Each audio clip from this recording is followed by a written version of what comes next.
Alright, welcome everyone.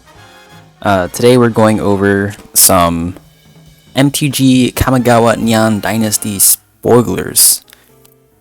They came out and I was like, bruh, I'm not home, but I gotta do it. I gotta do the review. So, we're going over some cool cards. Honestly, I was not really paying attention, and I was like, okay, well, they come out when they come out. I'm kind of busy right now, which is why you guys see my background's a little different. Anyways. Let's look at some of these cards. I'm super psyched for this, by the way. Like, the fact that we have a lot of cool, like, things coming up that's also, like, reflective of what's happening 2 years ago, I believe. That's when their development cycle is. It's kind of cool because, I mean, that's just, you know, more cool white cards, and I'm a big fan of that. We're Team Plains over here, so let's get to it. First card, Invoke Calamity. I saw this card before today. Some of the cards I saw before today. This is like the Scryfall complete spoiler list. And yeah, this card's kind of sweet. 5 mana, I think you cast 2 instant or sorcery spells. Mana value 6 or less from graveyard and or hand without paying its mana costs. If those spells would be put into your graveyard, exile them instead. Invoke Calamity. So if they would be put into your graveyard, exile them instead. Okay, imagine if there was like Invoke Calamity with like, and you're invoking another Calamity, like just chain invoked Calamities. I don't know how good this card is. It does have that like weird clause where it's like 6 or less total mana value, which is a little weird. Not weird, but it's probably good. Otherwise we'd be playing some crazy things with this, or abusing it, like casting 20 mana worth of stuff for 5 mana, which can get kind of bonkers. I've seen that before. I think that, like, the worst thing you can do with this is like a bunch of extra turn spells. I think. I don't really have a list of like some wonky things in standard, but this could be fun. This could be fun. Big fan. Also, the art, Invoke Calamity. It's a bunch of like fire swords coming down at you. It's neat. It's neat. I don't think this is gonna be like too good in like more Eternal formats though, because that 4 red pips. Oof. Also, I read the thing. I think Mero said he was like, these are basically going to be ultimatums, but monocolor. Take that how you want. It's interesting to see though. Interesting to see what each color can do. The red one's spicy. It's spicy. Instant speed from your hand or graveyard without paying their mana costs. Okay. You're getting 1 extra mana value worth of things because it is a 5 mana spell, but also you can cheat the mana value, the mana cost. So like you can play 5 pip blue card for 4 red pips. I don't know. You can do. I don't know how crazy this can get, but I imagine it can be pretty bonkers. Next one, Twin Shot Sniper. I think this one's like alright. It reminds me of the not Simian Spirit Guide, but the Kurugaru Flame Shoot. I forgot the name of it. It's Kuro or Kubo. Oh, gosh. You guys can tell I haven't played Magic in a while and don't remember half the cards. But yeah, this is a sweet card. The fact that ETBs can kill something, that could be pretty cool. It's also got the channel that can like deal 2 damage to any target. It can basically get shock in a pinch. But also think about it this way: the fact that the channel isn't as bad as a lot of people I think would think. I guess it's like intuitively thinking if you're like a new player, because you can also use this as sort of a reanimation target. Because you pitch it and then you bring it back with the reanimation target, so then it does like 4 damage total. It's an idea. Channel does help in a pinch. Means it's not dead. It's kind of like a cycle effect, which I think most Magic players are on board with. I'm a big fan of cycling effects. So Twin Shot Sniper, pretty dope. Even though it's a uncommon, we like uncommons here. Big fan of uncommons. Runaway Trash Bot, Trample, 0/4, 3 mana. Gets +1 for each card and or enchantment card in your graveyard. I mean, it's interesting. It's an uncommon though. Azari Captain. This card looks sick. I saw this card. I was like, bruh. Like, how do I play this card? It's probably draft only. Or gets limited variants, which I don't play because I like to play my cool, explosive, expensive spells, so I play Commander. Fortunately, it looks cool. It looks sick though. Lizard Blades. This was interesting. I'm always curious about this effect because it's like reconfigure, I think it shows it down here. Yeah, reconfigure is like weird because if you're not using it as a weapon, it's a creature, so it's like a killable equipment. And like, if it's a killable equipment, maybe that's a good thing because it's gotta be targeted, and if it's not targeted, it can like be used and abused. I don't know. I'm a fan of it though. I think I'm a fan of it. Like, if you don't attach to anything, it's a creature. But then also, if it wasn't a creature in the first place, it just becomes a dead card. So it always has a use. I think like one of the bigger issues with like equipment, and it's fixed by this essentially. I think that's what they're going with it. Is that like you can use it. It's always not a dead card. It's like a creature or it's an equipment, which is strong. But also it means like if your equipment was strong in the first place, now it's a little weaker because, right? If it becomes detached, it's a creature again, right? Hashtag creature control. You want to attach them from creature. You can figure only it's here. While attached, it isn't a creature. Oh, this isn't a creature. So yeah, if it's not attached, it's a creature. So yeah, it brings some pros and cons. We like those.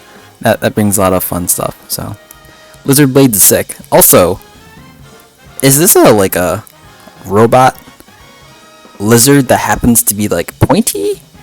Or is it just like a transformer that turns into a blade that's like reminiscent of a lizard? I don't know. It's cool though.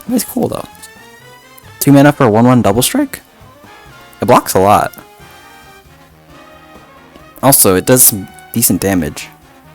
Oh geez, just remind you guys that like we have a bunch of these equipment creatures now, and they all just sort of attach to each other until you can actually just make a transformer. Like, I don't know, just like this huge like pile of equipment attached together, coming together in union to just like wreck face, being like the ultimate life form. Just like build your own creature. I think that's dope. I think that's pretty sick. The Dragonkamis Reborn. 2 and a green. You gain 2 life. Look at the top 3 cards of your library. Exile one of them face down with a hatching counter on it. And put the rest at the bottom of the library in a random order. Bottom of the library in your library in any order rather. Then you exile it. Okay. What happens after you exile it? What does it do? Dragonkamis Egg. Whenever Dragonkamis Egg or Dragon you control dies, you may cast a creature spell from among cards you own, exile without paying its mana cost. Okay.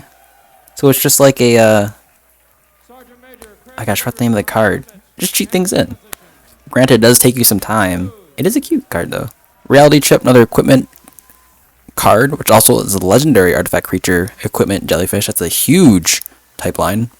Look at any top card of your library at any time.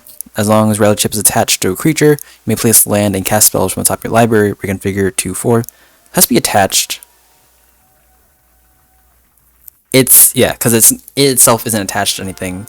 But when you attach it to something, then the second clause matters. But the first clause matters anyways, which could be helpful in a pinch. I guess at any point really. But 3 mana? You play this first, and then you play another creature later on. If you have a creature around, you just play that. You attach this onto that creature. That's kind of nice. Also, a good reason for these equipment / creatures is that it's super strong against control. Like, that's super good when like control is, I don't know, it's super annoying to play against, and like having this is like gonna mean control is always gonna be like on their toes because there's gonna be a bunch of equipment laying around. We can appreciate that. Well, let me play some more music. I'm not sure if you guys can hear the music in the VOD, but it's nice to have it playing in the background when there's no music playing when I'm talking, so. Well, I guess there is now, but. Put some counter on target creature control. Mill 3 cards, create a 1/1. Okay, for 2 mana, you're getting what, though? A 1/1? That does what? Oh, I saw this one. I really like this card. This is one of those cards that, like, if you see an EDH, eventually it'll, like, get so big, and it's just, like, what happened to it? Like, started from the bottom, now we're here. I think this card. I think it's gonna be a little too slow, but, like, I can imagine in standard games, it can be pretty strong. like, maybe it's just too slow though, even there. Because then you're playing a mill deck that's kind of have a bunch of like floaters everywhere, like a bunch of tokens. Maybe we like that. Next up we have is Shokinza, Crucible of Defiance. Legendary land with channel. For a 3 and a red, discard it, create 2 1/1 colorless spirit creature tokens with haste. The game activation costs 1 less to activate for each legendary control. We've seen this clause from the other legendaries as well. This is probably on the weaker end, although we can do this instant speed can create some weird interactions with just like blockers, which is probably the most you're getting out of this. Although, if you are going on the aggro side, these do have haste, so like at the end step, creating 2 1/1s with flying, right? Do they have flying? Create 2 colors, creature tokens? They don't. They're spirits without flying. Interesting. You know what? They just get past removal. Like, they get past wraths. Keeping the extra one of these is great. Yeah, big fan of these. I think this is a nice one. I do like the art for this one a lot. Yeah, that's pretty. Sakenzan. Crucible Defense. I'm sorry if I butchered that. It's looking good. Looking good. Surge Hacker Mech enters battlefield. It deals damage equal to twice the number of vehicles you control to target creature or planeswalker an opponent controls. Recruit 4, 5/5. Is it really? Oh, it's a. I'm sorry. Deals damage equal to twice the number of vehicles you control. So it just deals a lot. I guess it handles creatures, so it's like a weird board control card, which we're fine with. I think it's going to be a little too much to set up, but, you know, we got to have those nice legendary rares occasionally. Teachings of Kirin, Mill 3, we've seen this one. Scrap Welder. This is like the big cousin of Scrap Wielder. Is that what the card is? Let me see. MTG Scrap Wielder. It's like the mini 1/1 goblin. Scrap Welder? No, all this showing up is like the, this card. I forgot what it's called though. Isn't it something scrap? This is like a big version of it. And it's not every card. It has to be X. Where X is the sacrificed artifact's mana value. So you're not going to be cheating things out, but that's fine. That's fine. It's a goblin that does neat artifact things. We appreciate that. And it's also going in from standard. So we're going to be able to do some neat stuff in perhaps historic. But I think historic usually isn't going to be prone to as many crazy things you can do in like older formats like EDH, but that's fine. That's fine. There's some nasty things you can do in EDH that you probably don't want in historic. Carry the Swirling Sky. 4 and a blue legendary creature dragon spirit. Carries the Swirling Sky dies, choose 1, return any number of target nulling cards in a value of 6 or less to their owner's hands. So it bounces things when it dies. Or return up to 2 instants or sorcery cards from your graveyard to your hand. Ward 3, flying. I think that's interesting. Right? I mean, it's not something we've seen before on a blue death trigger. So I think that's fine. That's like a cool effect. It's very like flashy. It has protection and it's flying. Also, if it dies, it's like you gain a lot out of it. I think this is like pretty good. Although, yeah, you want it as a finisher, but if it does, because you can use this defensively, like you use it for a blocker, but if they kill it, it's like, well, you bounce a bunch of their stuff. Or your stuff. Also, you can use it as aggro, so like you keep attacking it, and if they kill it, well, you can just return some sorceries from your graveyard. Maybe a reanimation spell, and you get a cycle. Or you keep cycling this with Kyrie and like reanimate or something. Of course, you die with reanimate because this thing costs way too much, but. Kendama, the West Tree. Modified creatures you control have trample. Whenever a modified creature you control deals common damage to a player, search library for basic land, put a battle tapped. This is cute. I think modified just means it has some sort of ability on it. So this by itself is modified. You attack and it deals damage, you get a land. I think it's just basic. Nothing too crazy to write home about. I think it's just a nice ramper. Same with this. Kind of sad that the white dragon just is as basic as ever. Just has the Wooburg standard for Wooburg, get +5/+5 on a turn. It's kind of boring, but it looks pretty. It's pretty. Mirror Box, we've seen this sort of effect before. Legend rule doesn't apply, and you get a lot of bonuses. Oh, this is like the cheapest we've ever seen, I think. Except for maybe some legendary that has this. I think there might be a legendary that may. No, it's Sakashima, right? Sakashima is the only legendary that's 4 that does this effect. For like non-legendary, doesn't apply. This is probably the best for what we want to do with non-legendary clauses, right? It's neat. And we got Satoru Umezawa, Human Ninja. When you reactivate ninja, you look at the top 3 cards of your library, put one of them into your hand, rest by library order. This will trigger once each turn. Each creature control in your hand has ninjutsu. Okay, ninjutsu commander. Each creature has ninjutsu. Okay. Can you activate ninjutsu on other opponents' turns? I don't think you can.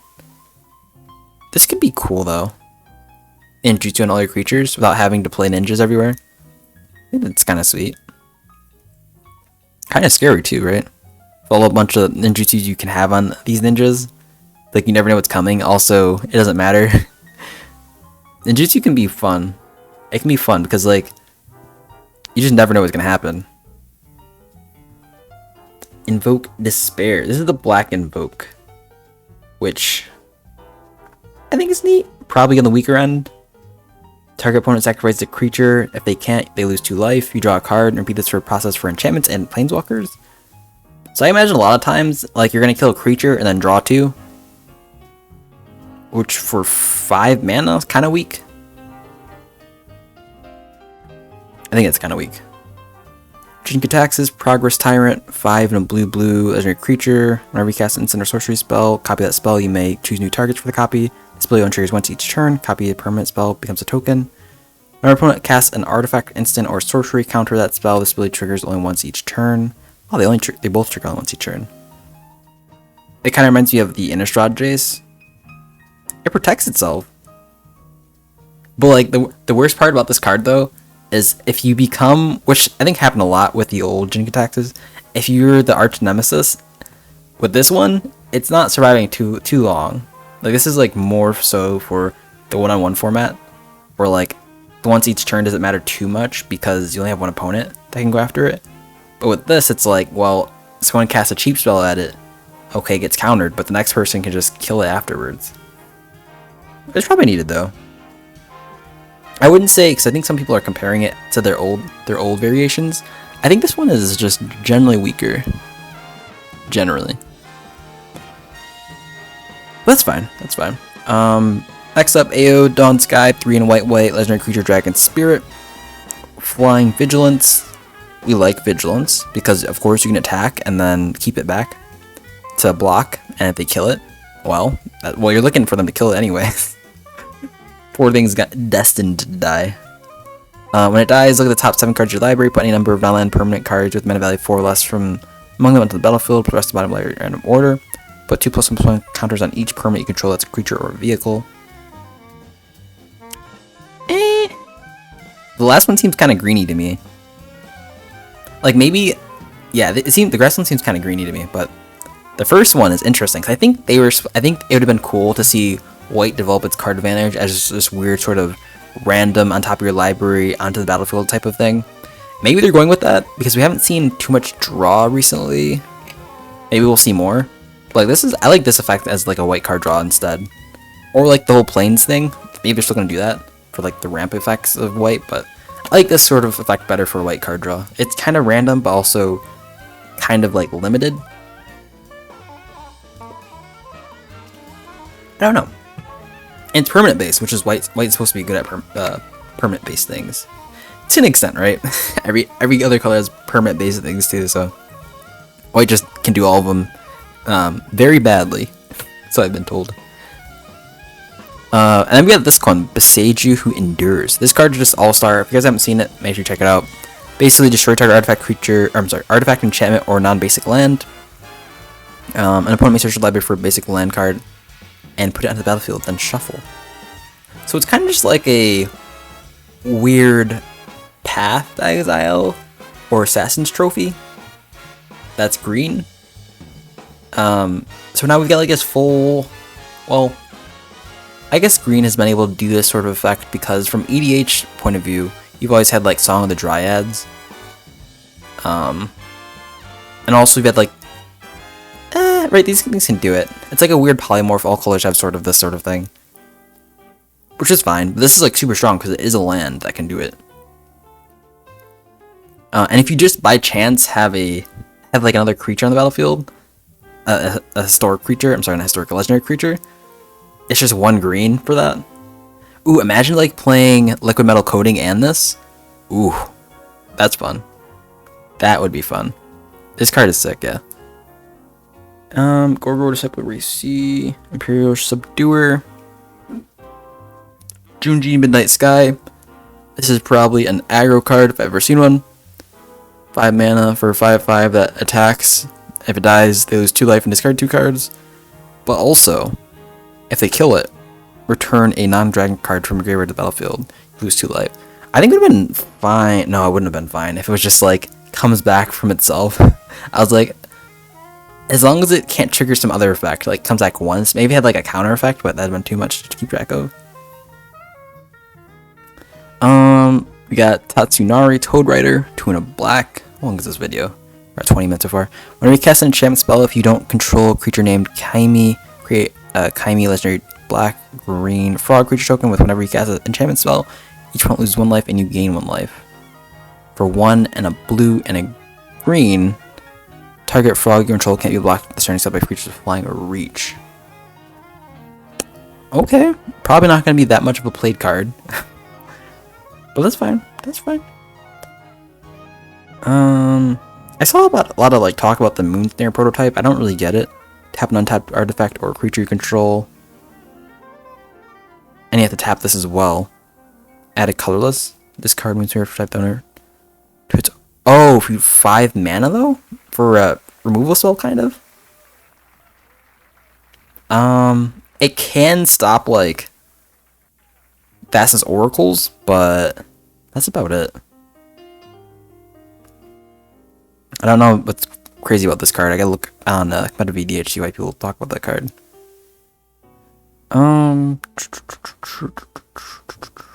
Uncommons. A common does common damage to a player that touch enters with the touch counter. And reveals damage to a player. You may remove a touch counter. You do the exile target artifact creature that player controls. I think this card might be a cycle. There's another card that does this that's black. You remove the counter from it, the menace counter, I believe, and you can exile a card from their hand. Which is like card advantage. Which I think is interesting. That'd be cool if we have like one for a cycle for this. I really do like the fact that we get a lot of cycles in Magic. I think it's really telling of what a color's supposed to do. It'll help to tell what a color's supposed to do. This one right here. Let's see what it does.